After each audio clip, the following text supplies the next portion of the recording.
Competência. Competência, conceito e relações com a jurisdição. Limites da jurisdição nacional. Delimitação da jurisdição no espaço. Competência interna e competência internacional.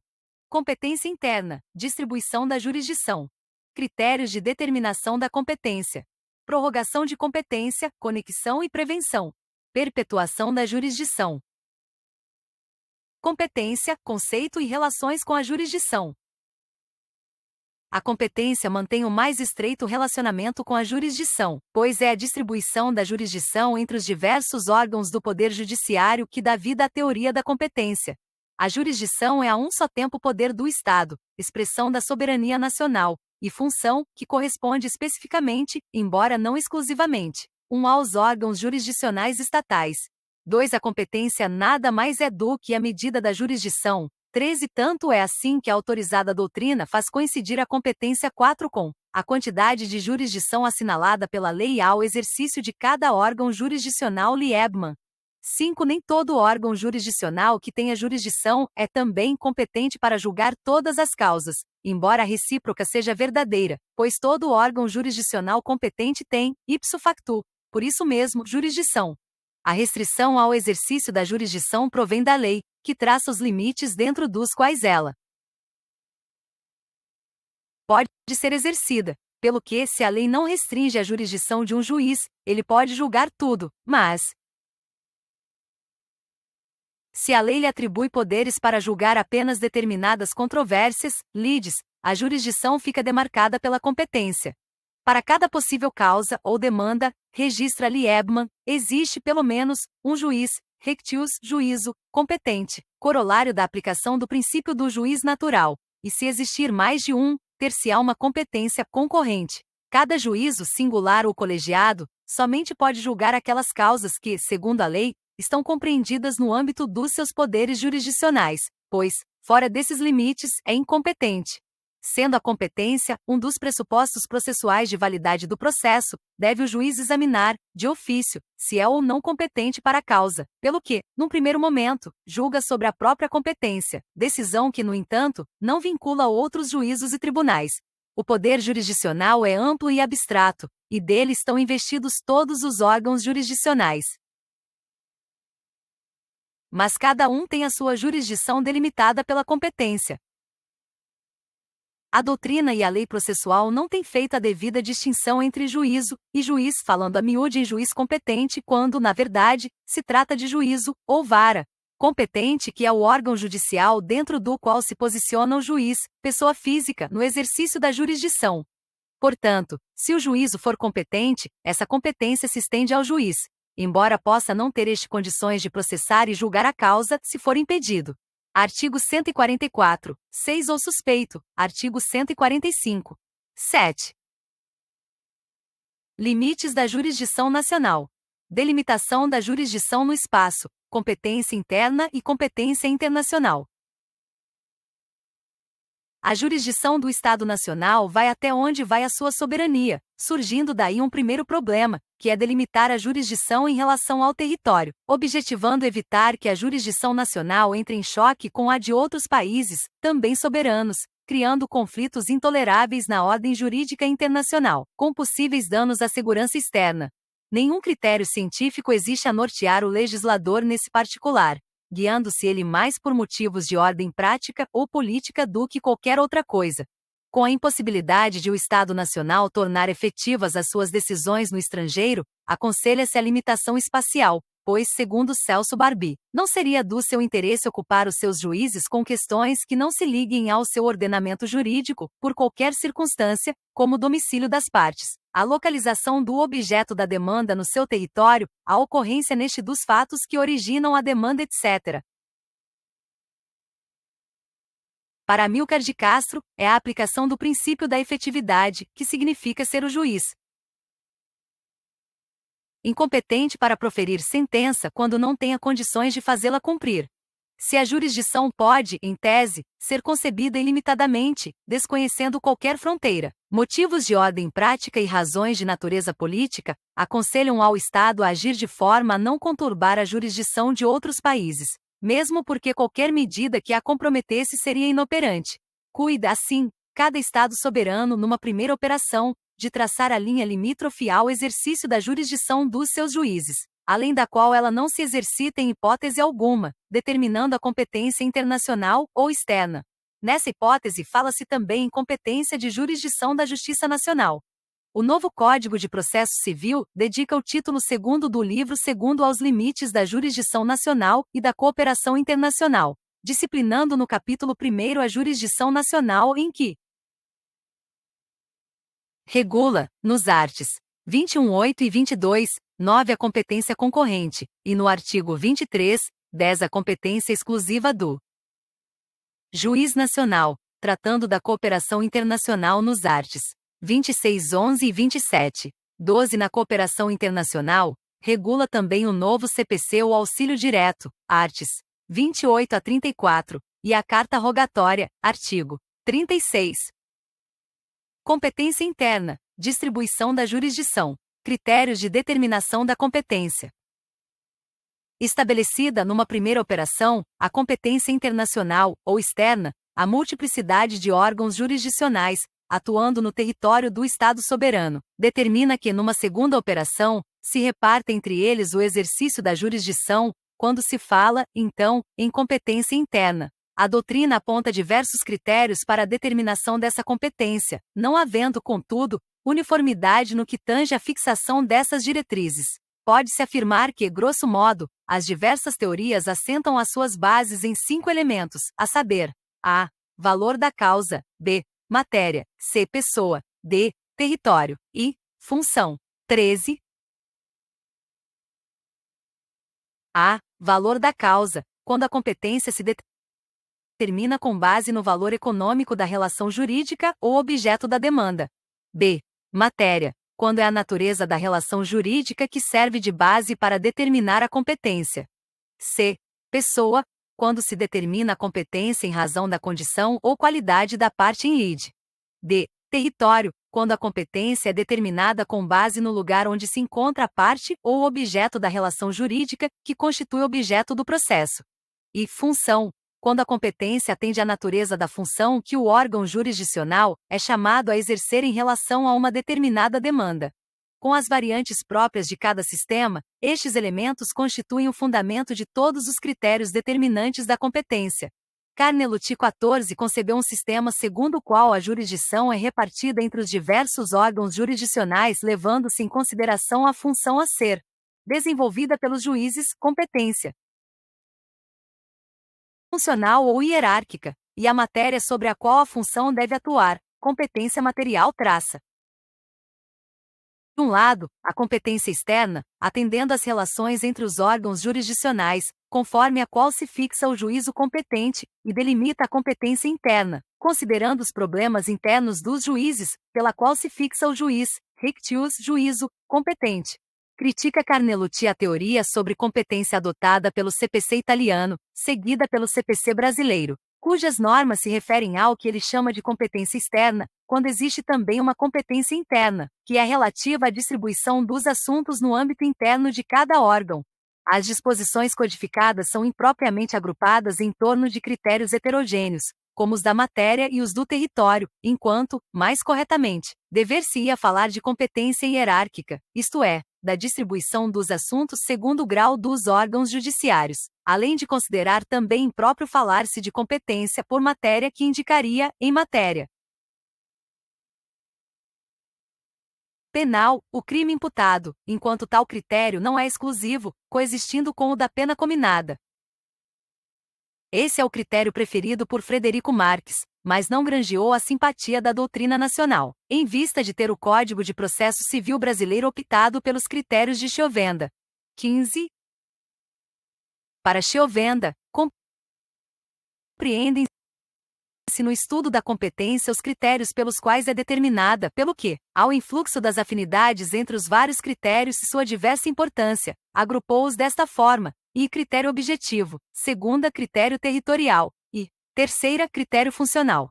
E, pelo critério objetivo, a competência é determinada pelo valor da causa ou pela natureza da causa. 16 tendo-se, no primeiro caso, a competência pelo valor, e, no segundo, a competência pela matéria.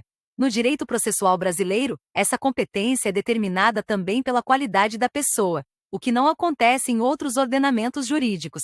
Segunda, pelo critério territorial, a competência se relaciona com o território onde o órgão judicial exerce a sua atividade, pelo fato de residir o réu em determinado lugar, fórum domicilii. 17, ou de haver se contraído a obrigação em certo lugar, fórum contractus. 18, ou de achar-se em dado lugar o objeto da lide, fórum rei citae. 19. Terceira, pelo critério funcional, a competência é determinada pela natureza e pelas exigências especiais das funções que o juízo é chamado a exercer num determinado processo, podendo repartir-se pelos diversos órgãos na mesma causa, entre juízos de cognição e juízos de execução, entre juízos de primeiro grau e juízos de segundo grau, ou então, atribuir a causa ao juízo de determinado território, abrindo lugar a uma competência em que o elemento funcional concorre com o territorial, competência territorial funcional. Foram esses critérios os adotados pelo Código de Processo Civil Brasileiro, com as adaptações necessárias ao Sistema Nacional 20 na forma seguinte. E, pelo critério objetivo, a competência é fixada em razão da matéria, em razão do valor e em razão da qualidade da pessoa. A competência em razão da matéria é determinada pela natureza da causa ou da relação jurídica material controvertida que se apresenta ao juízo para ser decidida. Algumas causas, em vista da natureza da relação jurídica material em lide, são atribuídas exclusivamente a determinados juízos, independentemente do seu valor. O que justifica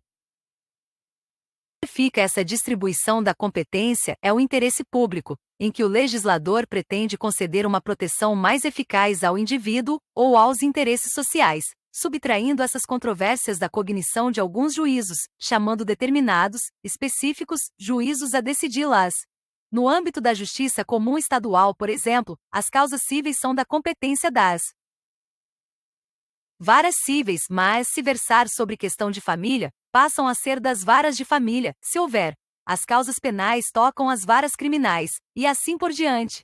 Como sabido, o vocábulo vara é sinônimo de juízo, órgão jurisdicional competente para processar e julgar a causa. A competência em razão da matéria é distribuída aos órgãos jurisdicionais estaduais e federais, de primeiro e de segundo graus, pelas Constituições Federal e Estadual, leis de processo, especialmente o Código de Processo Civil, e pelas leis de organização judiciária estadual e federal. Sendo a competência do Supremo Tribunal Federal e dos tribunais superiores determinada pela Constituição. Nas comarcas com vara única, toda a competência lhe é atribuída, mesmo porque é também única, salvo se for da competência da Justiça Federal, trabalhista, eleitoral ou militar. A competência em razão do valor se assenta, em princípio, no fato de toda a causa ter um valor, seja o valor do objeto em lide, seja o do bem estimado em dinheiro, tendo o novo CPC assegurado seu julgamento por determinados juízos. O valor da causa não é fixado arbitrariamente pelo autor, resultando de critérios estabelecidos pelo novo CPC, artigo 292. 21. No campo da teoria geral da competência, não se pode entender por valor da causa apenas o valor do bem estimado em dinheiro, pois excluiria esse elemento de fixação da competência do campo processual penal, em que a competência é fixada também pela quantidade da pena aplicada em tese ao crime, devendo enxergar-se aí a competência pelo valor. Nem todas as causas, porém, estão sujeitas a uma valoração pecuniária, como, por exemplo, as concernentes ao Estado e à capacidade das pessoas, anulação de casamento, separação judicial e alteração de registro civil, etc. Chovenda se refere, também, às causas de valor indeterminável ou inestimável, que, não encerrando o conteúdo econômico imediato, impossíveis de serem por si avaliadas, como relativas ao estado da pessoa. 22. Cumprindo, no entanto, ao autor estimar-lhes um valor, que pode ser impugnado pelo réu decidindo o juiz a questão. A qualidade da pessoa interfere no sistema brasileiro de repartição de competência, em que algumas pessoas jurídicas, União, autarquias, fundações públicas e empresas públicas, por motivo de interesse público, gozam do privilégio de foro e de juízo, quando se fala, então, em competência em razão da pessoa. A competência pela qualidade da pessoa não encontra obstáculo na Constituição Federal, que consagra esse critério para determinar a competência dos juízes federais, rectius, juízos federais. Caso em que se leve em consideração para fixá-la, o fator subjetivo, qualidade da autora, ré ou interveniente. A Constituição distribui a competência em consideração à qualidade da pessoa, quando estão em lide pessoas jurídicas de direito público, nacionais ou estrangeiras, autoridades do Estado, etc. A Justiça do Trabalho é competente para processar e julgar os litígios trabalhistas, bem assim os decorrentes do contrato de empreitada, em que o empreiteiro seja operário e artífice, CLT, artigo 652, 23. Embora o contrato de empreitada não se confunda com o contrato de trabalho, caso em que se leve em consideração a condição de pequeno empreiteiro do reclamante. Na esfera penal, interfere na competência a prerrogativa de função, que nada tem a ver com a competência funcional, aproximando-se da competência pela qualidade da pessoa. Ao contrário do que se poderia supor, a prerrogativa de função, CPP, artigo 84, 24 não sugere foro privilegiado porque o privilégio se refere à pessoa e não à prerrogativa, que leva em conta a dignidade da função, a importância do cargo e a iminência da posição de quem o ocupa, pelo que se perde a função, cessa a competência pela prerrogativa de função. A Constituição distribui a competência entre os diversos órgãos do Poder Judiciário, tendo em vista a prerrogativa da função, atribuindo-a ao Supremo Tribunal Federal e aos tribunais superiores, e as constituições estaduais atribuindo-as ao Tribunal de Justiça. Segunda, a competência territorial, também chamada competência de foro, atende à necessidade de se determinar a competência, quando vários juízos, competentes em razão da matéria, do valor ou da pessoa, exercem funções jurisdicionais nas comarcas, seções ou subseções ou circunscrições judiciárias. Através delas se distribuem as causas entre os juízos, tornando mais cômoda a defesa das partes, em especial a do réu, e dispõe, para particulares espécies de controvérsias que o processo se desenvolva num juízo que, pela sua sede, possa exercitar as suas funções de maneira mais eficiente. A competência por território na esfera penal, como escreve Manzini, é o poder-dever de um juiz, rectius juízo, competente em razão da matéria, de conhecer e julgar um determinado crime, por motivo de nexo entre o lugar do crime, ou do réu, e o lugar em que o juiz exercita a jurisdição. O foro é o lugar onde a demanda deve ser proposta, ou a verdadeira sede da lide, não se confundindo com fórum, que é o lugar onde se tratam as questões judiciais, nem com juízo, que é uma unidade do Poder Judiciário que se coloca dentro do foro. A lei cuida de estabelecer o foro onde as causas devem ser propostas, em consideração a determinados elementos, que variam conforme se trate de jurisdição civil, penal ou trabalhista. Ao lado do foro geral, estabelece a lei os foros supletivos do geral, e também os foros especiais. O foro geral é aquele onde uma pessoa deve ser ré, em juízo, em qualquer causa, salvo quando seja expressamente deferida a outro foro. No processo civil, a competência territorial geral é determinada pelo domicílio do réu nas ações pessoais e reais sobre bens móveis, CPC, artigo 46. Caput, 25. Sendo o domicílio da pessoa natural, o lugar onde ela estabelece a sua residência com ânimo definitivo, Código Civil, artigo 70. E o da pessoa jurídica privada o lugar da sua administração, Código Civil, artigo 75, quarta.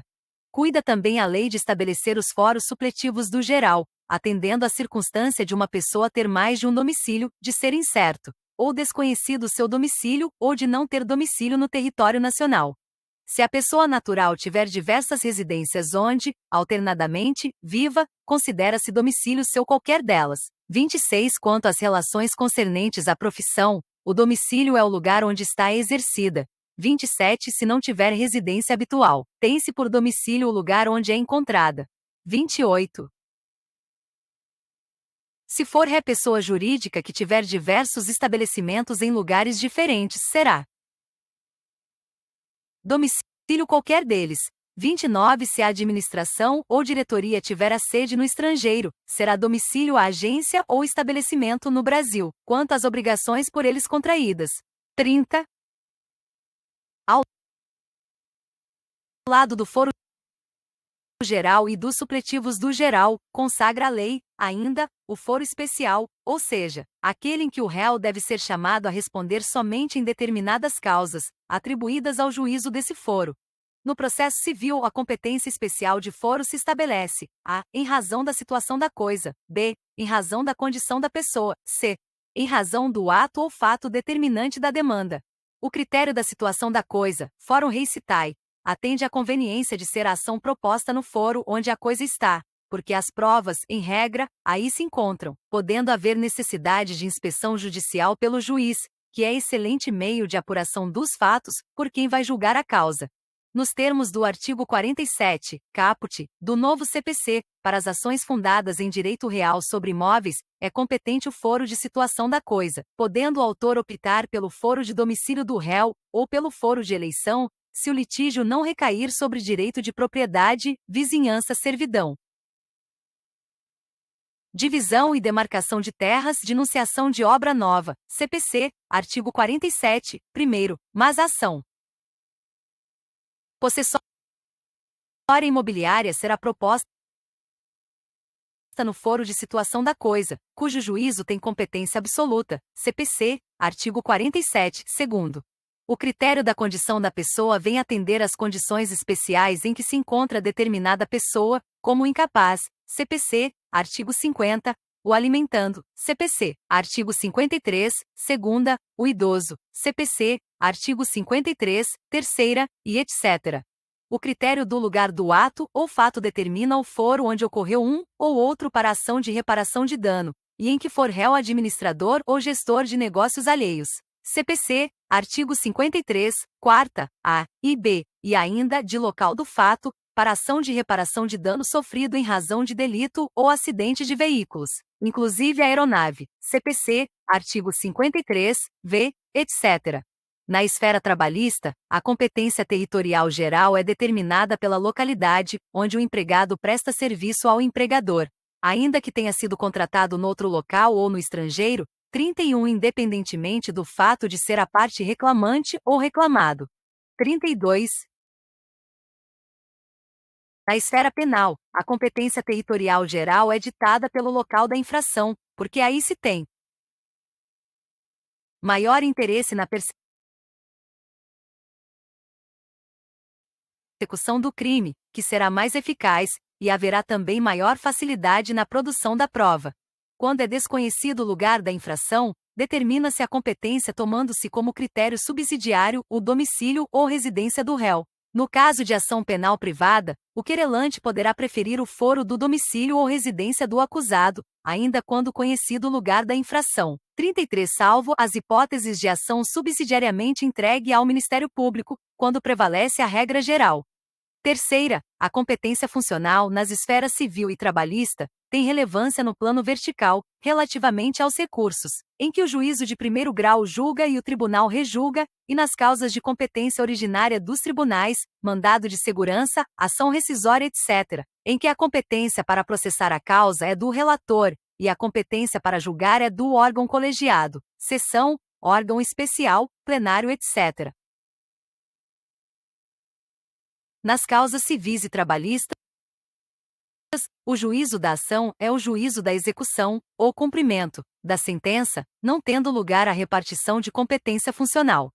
Nos âmbitos civil e trabalhista, a competência funcional se reparte, também na esfera horizontal, na prática de atos processuais por meio de carta precatória, e, apenas na esfera do processo civil, mais recentemente, com a criação do grupo de sentença por alguns tribunais, a exemplo do criado pela Resolução TJ-OE, Rio de Janeiro 34, número 41, 2013, para dar cumprimento às metas do CNJ, Conselho Nacional de Justiça. Na esfera penal, contudo, a competência funcional é adotada na inferior instância, quando haja juízos de cognição e juízos de execução, competindo a uns o julgamento da causa penal e a outros a execução da sentença. Graficamente,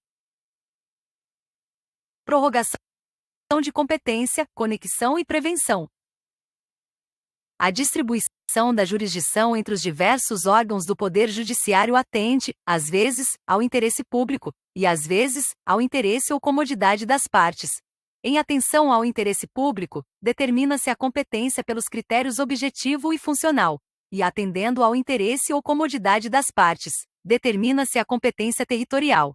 Quando a competência se determina em vista do interesse público, a lei não admite a sua modificação, pelo que ela é improrrogável, tratando-se, portanto, de competência absoluta. Quando a competência tem em vista o interesse de uma das partes, autor ou réu, ela pode ser modificada, tratando-se, portanto, de competência relativa.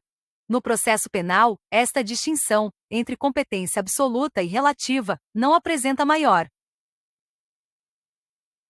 importância porque, seja uma ou outra, deve o juiz de ofício declarar a incompetência do juízo, rectius, do foro. 35 Nos processos civil e trabalhista, a distinção é relevante, pois quando se trata de incompetência absoluta, deve o juiz declarar-se incompetente de ofício, remetendo os autos do processo ao foro competente. Não é, porém, quando se trata de incompetência relativa, que deve ser alegada pela parte, sob pena de prorrogação. Fala-se em prorrogação de competência para designar o fenômeno pelo qual o juiz tem ampliada a sua competência, para atuar num processo para o qual, em princípio, seria incompetente. A competência que pode ser ampliada é tão somente a competência de foro ou territorial, prorrogação esta que pode ocorrer por determinação da lei ou pela vontade das partes. No primeiro caso, denomina-se prorrogação legal, em que o novo CPC, por motivos de ordem pública, dispõe sobre a modificação. No segundo, diz-se prorrogação voluntária, ligada ao poder dispositivo das partes, que pode ser expressa ou tácita. A prorrogação legal ocorre nos casos de continência ou conexão, cujo objetivo é evitar sentenças contraditórias e também por questão de economia processual. A doutrina mais difundida sobre a conexão de causas se deve a Pescatori, segundo o qual as coisas, nas suas relações lógicas, são idênticas, diversas ou análogas, conforme sejam os seus elementos constitutivos. Duas coisas são idênticas quando todos os seus elementos são os mesmos, diversas quando todos os seus elementos são diferentes, e análogas quando algum ou alguns dos seus elementos são idênticos, e outro ou outros são diferentes. Aplicados esses ensinamentos às ações, conclui-se que duas ações são idênticas quando seus elementos são os mesmos, diversas, quando seus elementos são diferentes, e análogas, quando um ou mais de um de seus elementos são idênticos e outro ou outros são diferentes. A ação compõe-se de 3 elementos, a saber, partes, quem pede e contra quem se pede pedido. O que se pede, e causa de pedir, por que se pede. Se duas ações tiverem idênticos 2 desses elementos, as partes e o pedido, ou as partes e a causa de pedir, ou o pedido e a causa de pedir, serão análogas, sendo também análogas se apenas um desses elementos lhes for comum, como o pedido ou a causa de pedir. Na teoria, são também análogas as ações, quando o elemento comum consiste apenas nas pessoas, rectius partes, embora, nesse caso, a analogia seja tão fraca que não é considerada para fins de prorrogação de competência. Em vez de falar em analogia de ações, a doutrina e o novo CPC preferem a expressão conexão, de ações ou de causas. A conexão é o vínculo entre duas ou mais ações, por terem um elemento ou 2 elementos comuns, fazendo com que sejam decididas pelo mesmo juízo.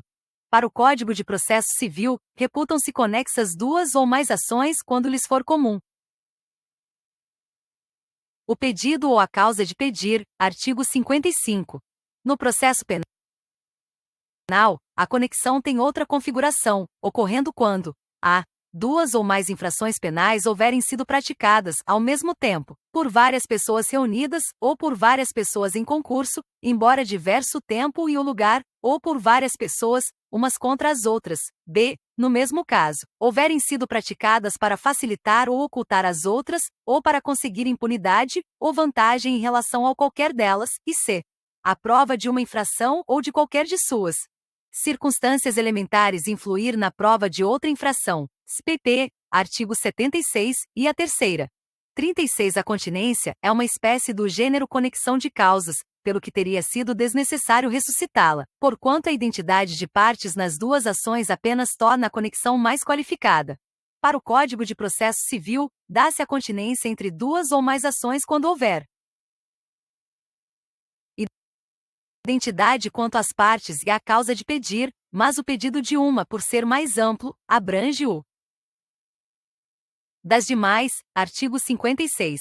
A continência exige mais do que a simples conexão, pois, pelo fato de terem duas ações a mesma causa de pedir, já seriam conexas, sendo que a continência exige também a identidade de partes e que o pedido de uma, por ser mais amplo, abranja o das demais. Assim, na hipótese de os credores solidários, fundados no mesmo contrato de mútuo, idêntica causa de pedir, proporem duas ações distintas, postulando, numa delas, a cobrança dos juros e noutra, a cobrança do mútuo por inteiro, a identidade de partes e de causa de pedir, nas duas ações. Contudo, a segunda, por ter o pedido mais amplo, cobrança de todo o mútuo, do que a primeira, cobrança apenas dos juros, é por ela absorvida. No processo penal, a continência tem outra configuração, ocorrendo a. Quando duas ou mais pessoas forem acusadas pela mesma infração, e b. No caso de infração cometida em concurso formal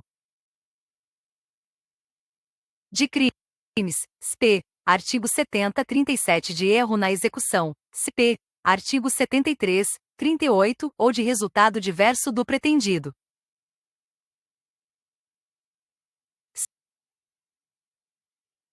SP. Artigo 74, 39, SPP. Artigo 77, e segunda.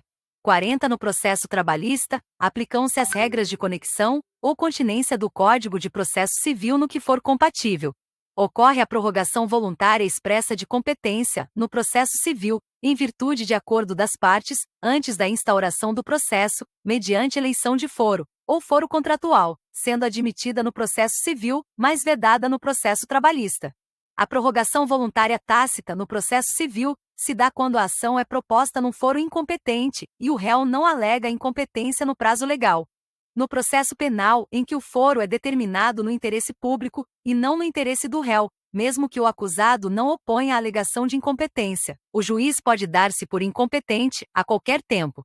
Caso específico de prorrogação de competência no campo penal é o do desaforamento nos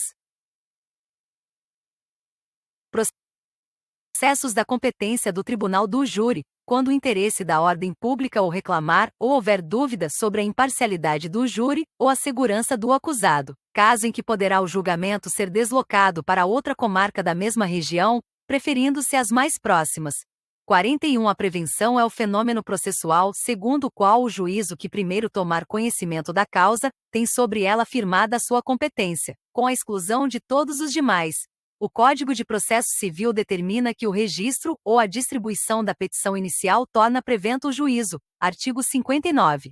42. Embora considere proposta a ação quando a petição inicial é protocolada. Artigo 312. Caso em que se tem prevento o foro da causa. 43. O registro ou distribuição se faz necessário, porque pode haver no foro mais de um juízo, diversas varas cíveis, por exemplo. Caso em que o simples protocolo da petição não seria suficiente para determinar a competência. No processo penal, dá-se a competência por prevenção toda vez que, concorrendo dois ou mais juízos igualmente competentes ou com jurisdição cumulativa, um deles tiver antecedido aos outros na prática de algum ato do processo, ou de medida a este relativa, ainda que anterior ao oferecimento da denúncia ou da queixa. 44. A prevenção firma a competência de um juízo que já era competente, segundo as regras gerais da competência, pelo que na verdade não se inclui entre os critérios de determinação da competência. Perpetuação da jurisdição. A perpetuação da jurisdição traduz o fenômeno processual pelo qual, firmada a competência de um juízo, perdura até o final da decisão, da sentença e do seu respectivo cumprimento. Na verdade, o que se perpetua é, antes, a competência do que a jurisdição. Para o Código de Processo Civil, determina-se a competência no momento do registro ou da distribuição da petição inicial, sendo irrelevantes as modificações do estado de fato ou de direito ocorridas posteriormente, salvo quando suprimirem órgão judiciário ou alterarem a competência absoluta. Artigo 43. 45. Assim, a mudança de domicílio das partes, o aumento ou diminuição do valor da coisa demandada, ou a sucessão processual por morte da parte em nada altera a competência, que perdura até a prolação da sentença, em primeiro grau, ou do acórdão em segundo grau. A perpetuação da competência não subsiste quando ocorrer supressão do órgão judiciário, como, por exemplo, na extinção de comarca, quando todos os processos serão remetidos à nova comarca. Da mesma forma, quando houver alteração da competência em razão da matéria ou da hierarquia, que, por ser absoluta, passa à competência do novo órgão judiciário.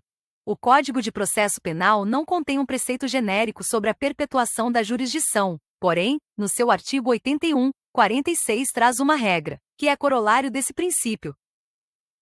Bibliografia: Almeida Júnior, João Mendes G.